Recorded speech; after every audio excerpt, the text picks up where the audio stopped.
Hello and welcome. My name is Richard, and today we will be discussing globalization and glocalization. What is globalization? It is a process by which the world is becoming increasingly more interconnected as a result of four key factors identified by the IMF. These are trade and transactions, capital and investment movements, migration and movement of people, and the dissemination of knowledge. Globalization is an ongoing process throughout history dating back to the ancient times. The Silk Road is an example of a trade network between the East and the West, and was central to the cultural connections between many regions. Along this road had significant implications on the development of many civilizations, opening long-distance political and economic relations between them. Large-scale globalization began in the 19th century, most notably as a result of the Industrial Revolution and Transport Revolution between 1820 and 1850. More nations embraced international trades. Following World War II, the Bretton Woods Conference formed the foundations for many international institutions to facilitate economic growth. The General Agreement on Tariffs and Trade, later succeeded by the World Trade Organization, formalized trade agreements, and since then countries have shifted towards bilateral and multilateral agreements. From the 1970s onwards, a surge in technological advancements has resulted in a significant increase in globalization. These are major contributors to the modern state of the world.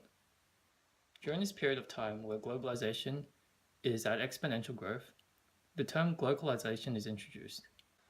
The rise of multinational and transnational corporations demands businesses to consider both local and global considerations for their success. A product or service distributed globally needs to be adjusted to accommodate for the local market. Glocalization is a practice for businesses expanding into foreign markets as a result of globalization process. McDonald's in India is an example of glocalization. In India, the cow is a sacred animal. Therefore, burgers in India are served with chicken or fish instead. Another example is Pizza Hut in China. Since the ingredients are scarcer locally and considered more of a luxury, Pizza Hut has adapted to become a restaurant chain in China rather than a fast food like in Australia. Because Pizza Hut performed market analysis and research to the local preferences, it was significantly more successful than its competitor, Domino's, with 1,300 stores open compared to only 40. There are both positives and negatives to globalization, and it is ultimately dependent on what is being globalized and the beneficiaries of it. Some positive impacts of globalization are stimulation of the economy through the introduction of wealth to the local economy, which can then be spent on education, health, and other infrastructure. Spread of knowledge, lifestyles, and cultures introduces new markets to local economies. Another example of this is NAFTA and guacamole.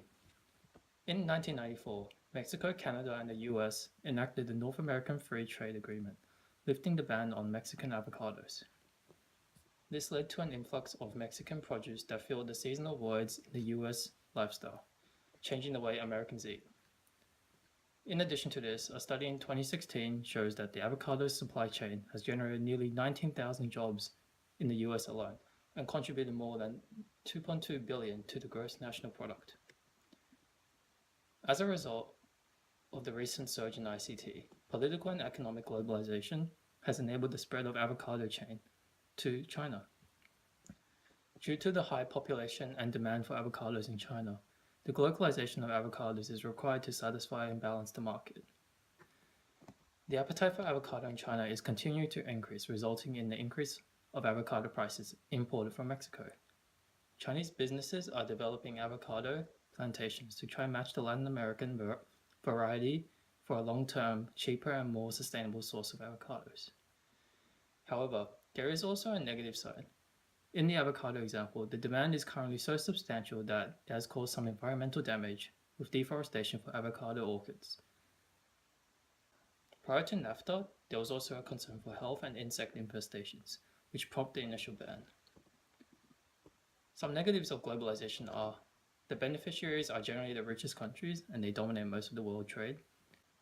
Absence of strictly enforced international laws could lead to unethical conducts within less economically developed countries, for example, low wages and lack of waste management, increased rate of finite resource consumption, transfer of labor from developed countries to less developed countries, causing higher unemployment rates, transfer of tax rates from corporations onto individual citizens.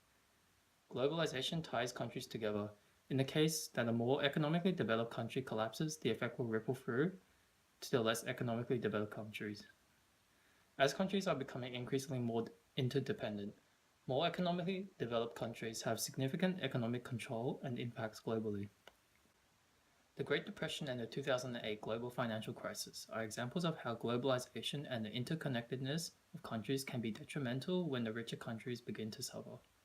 Both crises started in the US, spreading to Europe and many other countries as far as Australia, and the spread was as a result of globalization. The GDP is an indication of economic growth and has been influenced by globalization. It was not until 1820 when the GDP of the world started to increase exponentially. Resource output and production rates also started to increase since then. It is also interesting to note that every country has a similar trend in growth rate for GDP as they become more interconnected with the rest of the world.